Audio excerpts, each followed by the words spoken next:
Oi, tudo bem? Bem-vinda, bem-vindo a mais uma Prosa com Bertaglia, prosa fantástica onde as pessoas do bem vêm aqui para contribuírem com seus conhecimentos e as suas experiências de vida. E olha que tema fantástico nós estamos trazendo para a Prosa com Bertaglia de hoje. Como torre de controle impacta a experiência do cliente. As empresas enfrentam atualmente desafios importantes em suas cadeias de abastecimento. Capacidade apertada, custos e a cada vez mais exigentes expectativas de entrega por parte dos clientes. Navegar por esses desafios requer visibilidade do que está acontecendo nas operações. E é aí que a torre de controle pode trazer contribuição na visibilidade operacional. Como as empresas usam a torre de controle para oferecer valor ao negócio? Como alinhar-se às exigências dos clientes e prestar um bom serviço? Sem dúvida, características voltadas para a vantagem competitiva passam pelo cliente. Já foi a época em que produtos eram empurrados goela abaixo de clientes e consumidores. E dados para trazer condições analíticas factíveis para o negócio são fundamentais. E é sobre isso que iremos refletir aqui nesta Prosa com Bertaglia. E para isso eu terei o privilégio de trazer aqui para prosear comigo o meu amigo Luiz Ruas. Olha só que honra, que orgulho, que prosa fantástica nós vamos ter aqui. Estamos chamando para uma prosa o amigo Luiz Ruas. Luiz, meu amigo, seja bem-vindo à Prosa com Bertaglia. Paulo, um prazer enorme estar com você na prosa, juntamente com os nossos ouvintes aqui, por um tema tão bacana e um trabalho tão legal que você vem realizando. Que bacana, meu amigo, fantástico eu tê-lo presente aqui na Prosa com Bertaglia para falar de um tema que é, conforme você mencionou aí, extremamente relevante. O pessoal tem buscado muito o contexto da torre de controle e você trouxe aqui um tema um pouco diferente, abrangente, até porque a torre de controle vai afetar lá a experiência do cliente, o customer service. Mas antes de você entrar nesse contexto, quem é o Luiz Ruas? Paulo, Luiz Ruas é um mineiro, né, residente em São Paulo, com mais de 20 anos aqui de experiência em supply, muito focado, né, na área de custom service e operações logísticas. Então, tem uma passagem por algumas grandes companhias, né, multinacionais e nacionais, tanto do segmento de bens de consumo, alimentos e bebidas, e agora, mais recentemente, no ramo farmacêutico, né? Então, hoje eu cuido da área de Custom Service na Biolab Sanos, e a grande missão é realmente servir o cliente dentro desse contexto, né, de cadeia de supply chain pharma, que está em um momento bem especial de transformação também. Muito bacana. E aí, Luiz, agora nós vamos contextualizar realmente, porque conforme você falou, você está num ambiente de farma e você fala de transformação da sociedade e a responsabilidade que tem supply chain dentro desse segmento que você está. Fala um pouco para a gente, contextualiza um pouco para a gente, Luiz. Perfeito, Paulo. O que nós vemos, né, nos últimos anos, e mais acirradamente agora nesse período que a gente viveu, né, nos últimos 2 anos aí com a pandemia, a gente vê uma velocidade de transformação na nossa sociedade, juntamente com, né, a famosa expressão do digital, né? Então você vê essa questão da multicanalidade, a questão das companhias buscando cada vez mais trazer o cliente para o centro da estratégia, a gente vê o perfil de consumo mudando, então isso gera uma profunda mudança na nossa cadeia de abastecimento, né? E aí, nesse contexto, quem trabalha, né, e sabe gerenciar cada vez mais os dados e informações como parte da sua estratégia, isso é um diferencial competitivo, e na verdade está deixando, inclusive, de ser um diferencial, está sendo uma exigência. E o preceito da torre de controle e análise preditiva de dados são fundamentais hoje, né, para a gente melhorar a nossa experiência do cliente, né, nesse conceito da multicanalidade. Bacana o que você trouxe, até porque eu gostei muito do tema quando você fala de torre de controle e essa relação com a experiência do cliente. Mas eu gostaria que você comentasse uma outra coisa nesse momento aqui, Luiz, que eu acredito seja bastante oportuna, ou seja, qual é a relação que existe entre a experiência do cliente e o nível de serviço? Perfeito, Paulo.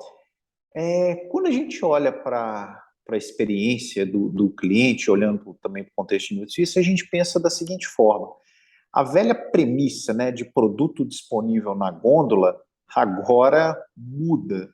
O produto ele tá disponível em qualquer ponto de compra do cliente, seja no online, seja no físico. Então a gente vê uma expansão dessa premissa, né? A expectativa não é mais encontrar o produto disponível só no momento da compra, mas você tem cada vez mais focar como empresa na estratégia da experiência do cliente. Então, uma navegabilidade do site, uma facilidade de navegabilidade, ter a disponibilidade de um aplicativo, um autosserviço fácil, um pós-venda de primeira linha, ou seja, hoje ninguém tem mais tempo nem saco mesmo para ficar aguardando um atendimento naquele conceito mais de commodity, de empurra para um lado, empurra para o outro. Então, essa facilidade, toda essa engrenagem é condição básica para a sustentação de um negócio hoje em dia. E o poder do consumidor, ele aumentou com as redes sociais, né? E com essa questão dos chamados influenciadores. Tudo hoje ele pode ser divulgado, a comunicação é cada vez mais veloz, né? Chega a ser assustador. E aí, quando a gente olha para o nível de serviço, ele não passa somente mais por essa questão da disponibilidade do produto, mas é o ponto de contato do cliente com a empresa. Então, a gente vê hoje uma necessidade de cada vez mais fundamental de um planejamento colaborativo entre todos os entes da cadeia.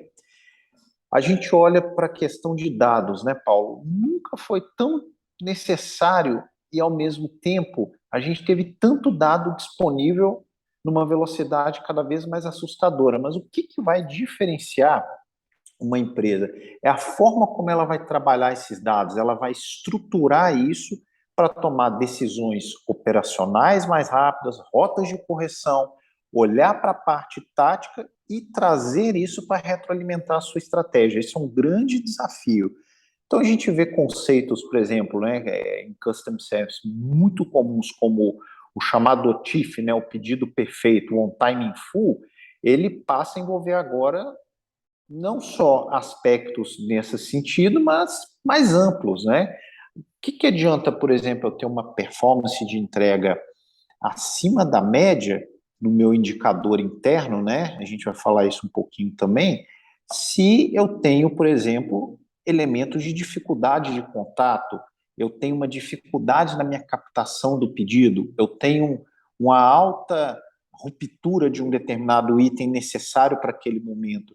Então, a gente fala que a experiência do cliente hoje em dia ela tem que ser expressada no nível de serviço ampliado, que a gente chama de qualidade medida e qualidade percebida.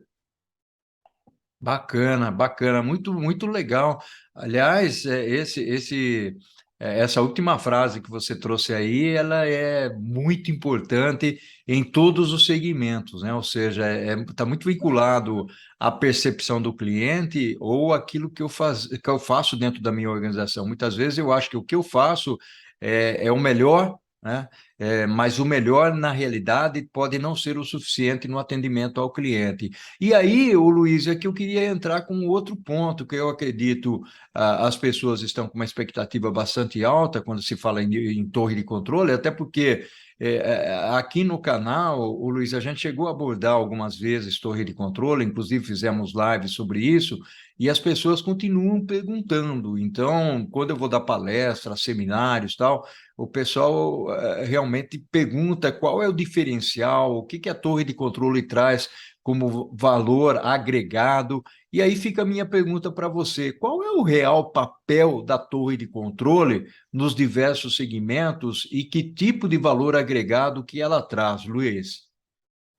Olha, Paulo, a torre de controle, né, de uma forma clássica, acho que todo mundo, né, imagina aqueles painéis grandes, aquele volume de pessoas trabalhando e ou analisando os painéis de indicadores, fazendo ligações, mas nada mais é do que uma torre clássica, né, que surge muito dentro do supply chain.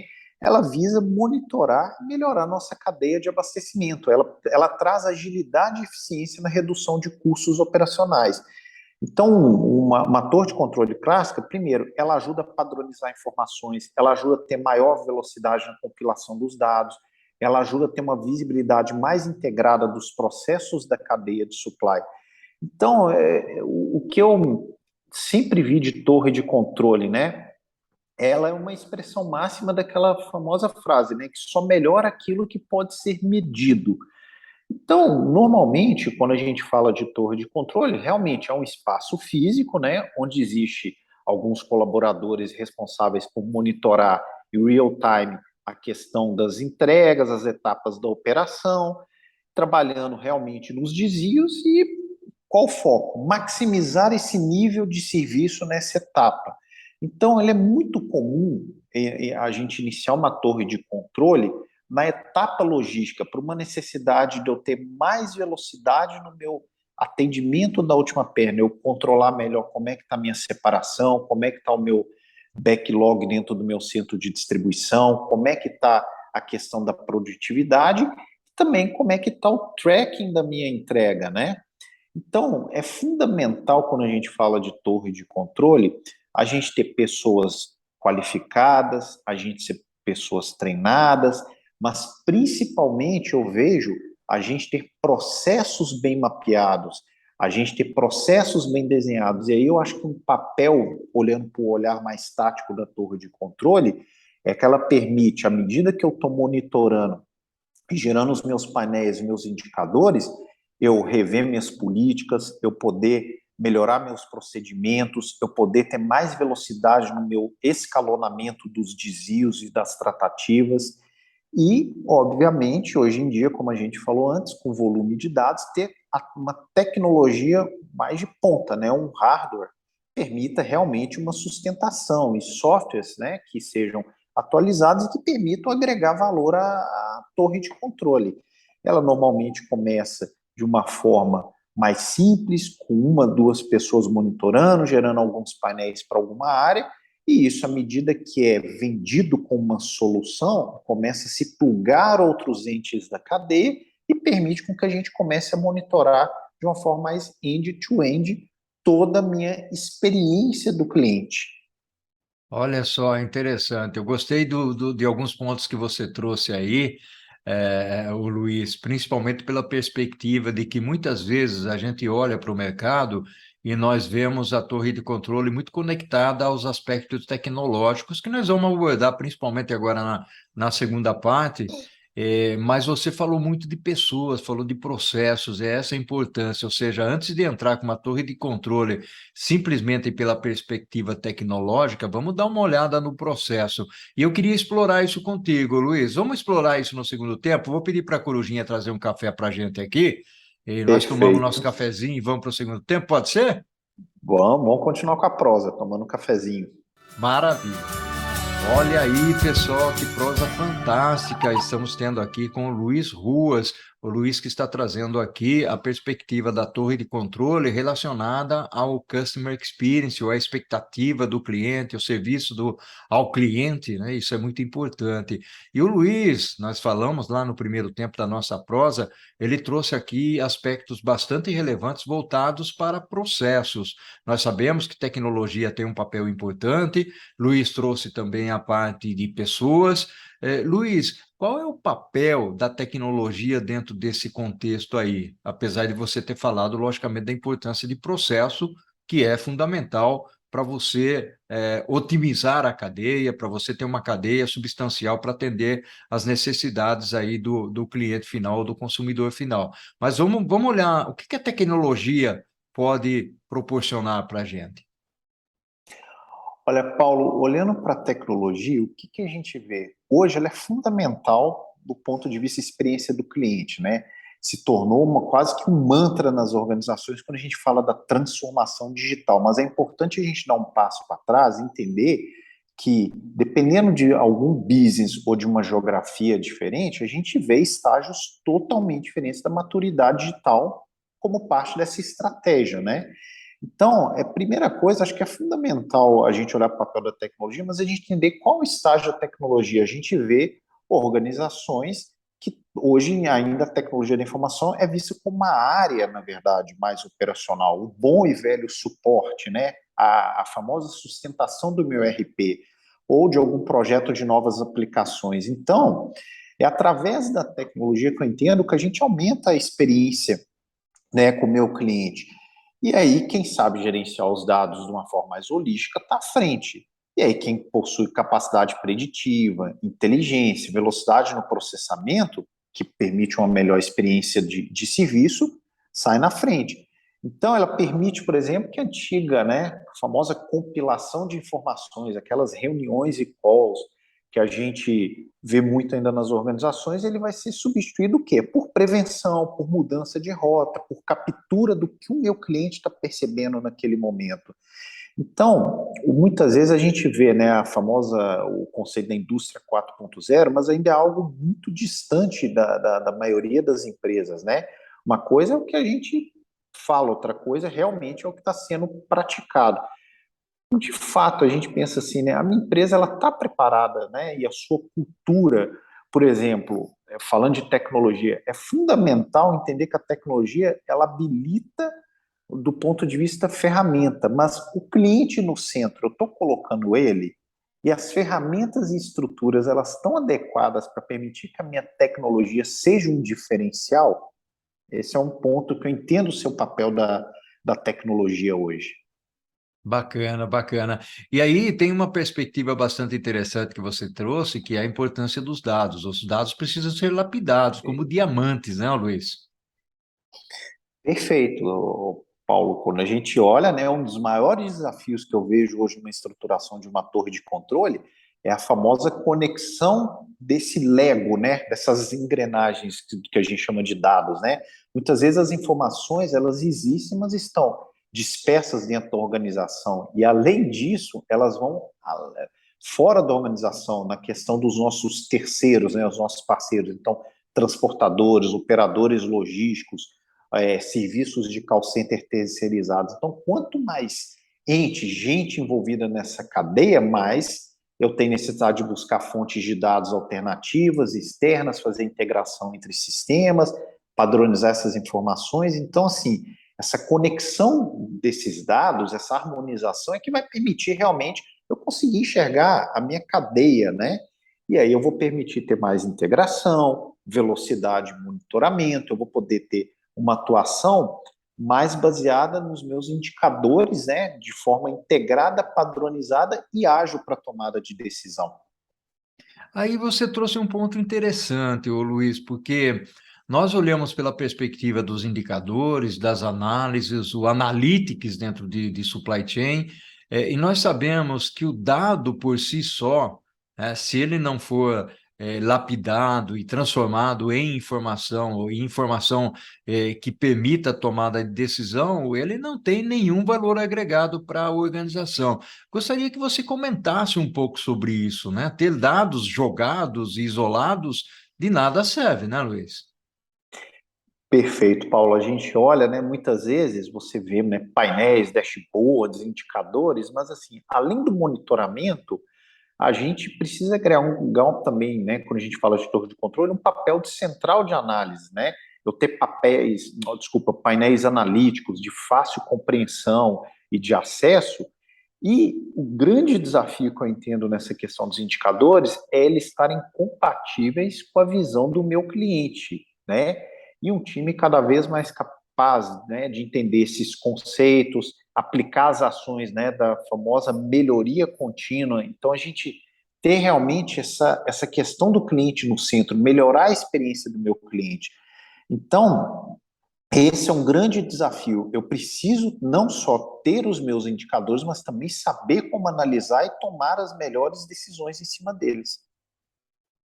E o ponto que você trouxe aí é fundamental, porque você falou pela perspectiva do cliente, ou seja, Ok, eu vou montar a estratégia alinhada aos objetivos da organização. Esse alinhamento a gente fala dele há anos, né?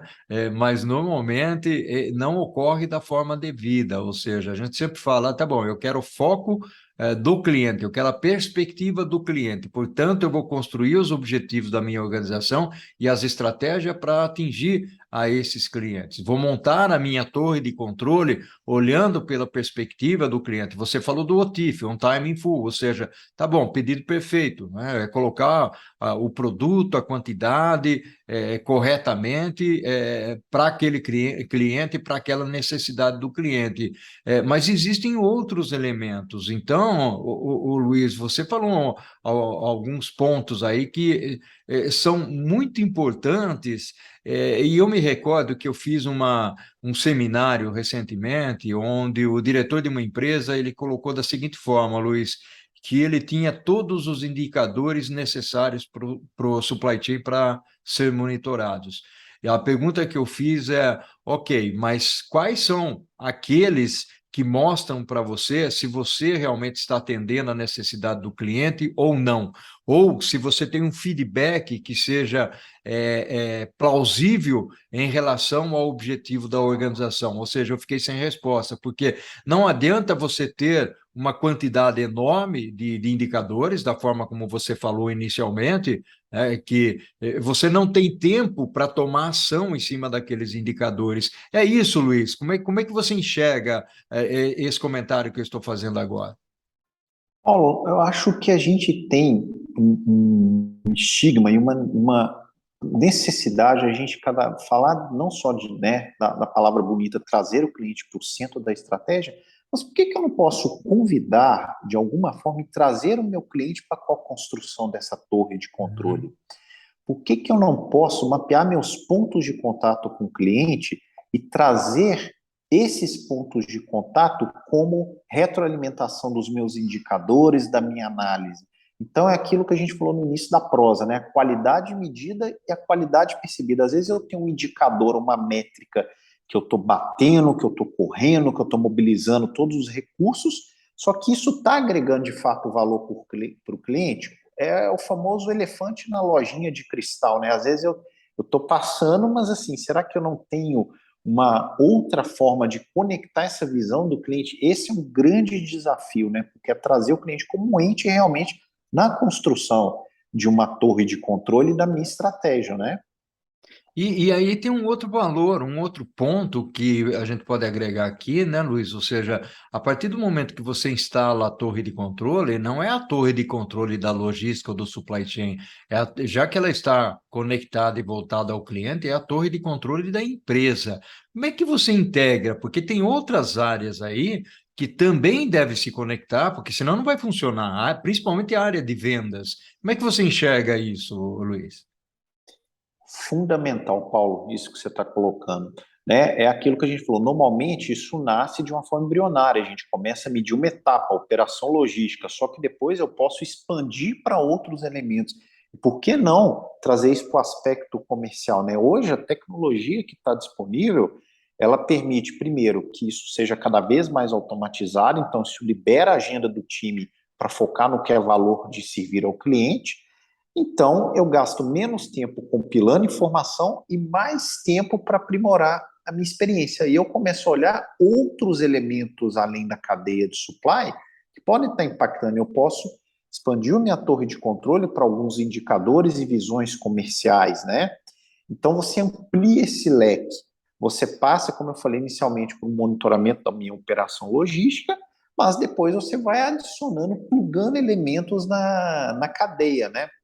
Exemplo, a previsão de demanda, olhando de uma forma mais expandida para a minha cadeia de suprimentos, e por que não eu agregar também os meus indicadores, as minhas visões comerciais, trazendo, como você bem disse, uma torre de controle mais holística, não só comerciais, financeiros, indicadores de pessoas, para efetivamente eu olhar para a minha estratégia e ver isso como uma forma conectada, né? Então, eu começo pequeno, mas eu posso ir expandindo isso. E aí tem uma característica importante também, porque muitas vezes você busca o valor agregado em termos de vantagem competitiva, onde a torre de controle te mostra o que está acontecendo, ou seja, ela dá sinais das falhas que estão acontecendo ao longo da cadeia de abastecimento, mas ao mesmo tempo a gente sabe que o cliente se beneficia disso, porque ele não quer ter atrasos de materiais, de produtos, ele precisa disso para que ele também desenvolva a operação dele. Eu me recordo aqui, Luiz, eu tinha um chefe, o presidente de uma empresa, um grande líder, por sinal, o Luciano Corsini, da HP, ele sempre me dizia o seguinte, e dizia para todos, ele falou, os problemas sempre vão existir, né? Os vilões Perfeito. existem, né? Eu gosto da palavra vilão, né? Os vilões existem e eles devem ser tratados em todos os momentos que eles começam a atacar e gerar os problemas. O ponto aqui é o quanto a gente se antecipa. Eu prefiro ser avisado pela minha estrutura de que vai acontecer um problema, vai acontecer um atraso, do que no dia seguinte receber um telefonema de um cliente dizendo por que que eu não recebi o meu produto. Não é isso, não é verdade, ô Luiz? Paulo, interessante essa sua observação, e eu vou um pouquinho mais além, se você me permitir. Além disso, a única certeza que eu tenho é que eu vou errar em algum momento. A gente tem um ecossistema sujeito a vários tipos de problemas, podem ser causas externas, e o cliente se beneficia na medida que a minha torre de controle sabe com antecedência sobre possíveis atrasos e como é que eu posso, por exemplo, colaborar com a empresa na questão dos picos de demandas não previstos, né? Como é que eu gero uma agregação de valor para o meu cliente nesse momento, aonde eu posso avisá-lo de um determinado atraso ou de uma determinada falha, e além disso eu poder dar outro leque de opções, que cliente não gostaria disso, né? Eu ter um determinado problema monitorado, né? E eu poder avisá-lo sem ele ter que descobrir isso esperando, né? E eu já avisá-lo proativamente e eu dar outras alternativas para ele, né?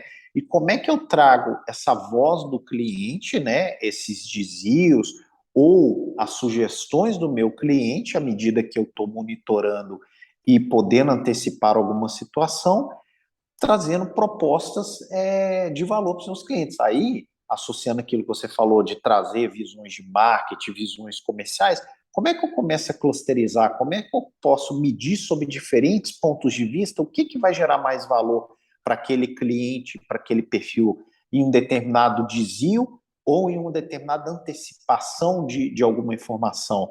Então, com isso, eu posso muito usar a torre de controle para ir retroalimentando toda a estratégia, né? Trazendo elementos para as diversas áreas da organização, mas, de novo, trazendo o cliente para o centro.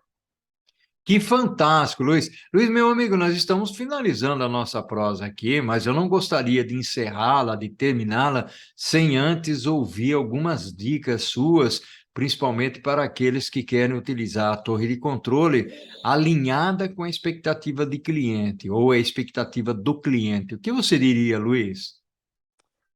Olha, Paulo, a gente ainda vê um distanciamento muito grande, né, do que a gente fala do mundo lá fora, do mundo fora do ar-condicionado e as áreas internas. Então, a primeira dica é realmente o cliente está no centro.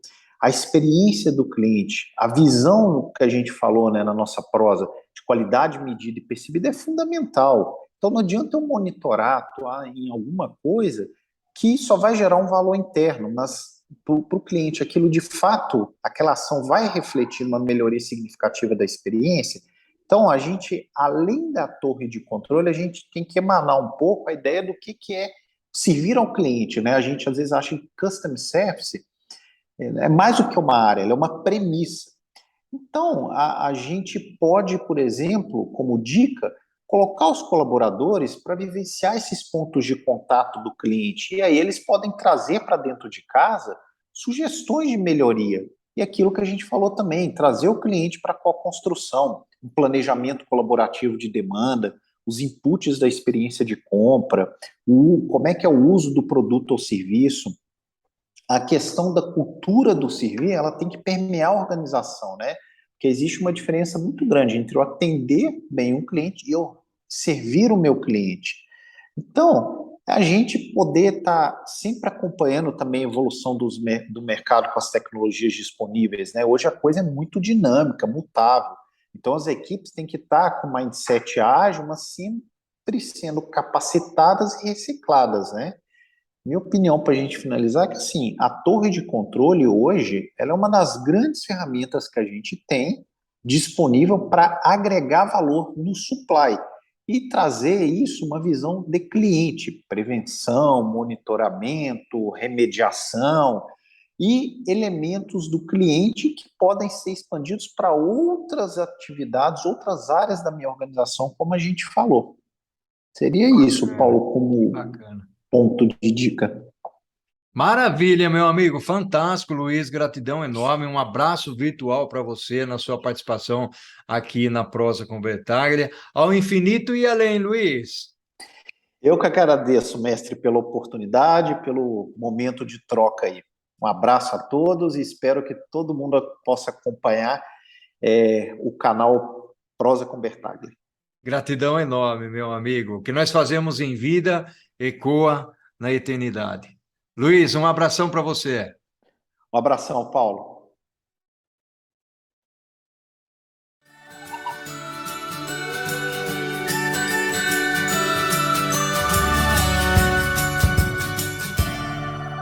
Ao infinito e... Amém!